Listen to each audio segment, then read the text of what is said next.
Hello family, তোমার সবাই কেমন আছো? আজকে জানো তো, যখন অফিসে ছিলাম তখন সোম বললো যে ঠাকুর দেখতে যাবি। তো আমি তো সঙ্গে সঙ্গে হাত পা তুলে একদম বললাম হ্যাঁ হ্যাঁ যাবো যাবো যাবো। তো তারপরে এসে দেখি ও ভগবান, কি ভিড় কি ভিড়! দুর্গা পুজোতেও এত ভিড় ছিল না বন্ধুরা, 2 ঘন্টা লাইনে দাঁড়াতে হবে শুনছিলাম। তারপরে তো এত ভিড় দেখে আমার মাথা খারাপ হয়েছে, আমি যে ঠাকুর দেখবো না দেখবো না দেখবো না, তুই চ।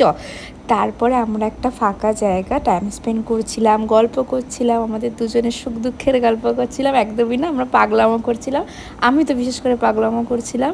তারপরে আমরা ওখান থেকে মানে হাঁটতে হাঁটতে গল্প করতে করতে চলে এলাম হরিনাবিতে। হরিনাবিতে দেখো সবাই বাজি ফাটাচ্ছিল, আর আমরা এখানে বিরিয়ানি খাচ্ছিলাম। এটা মাটন বিরিয়ানি ছিল, বাট প্রাইস হিসাবে কোয়ান্টিটি অনেকটাই কম ছিল। এটা জাফরানের বিরিয়ানি ছিল।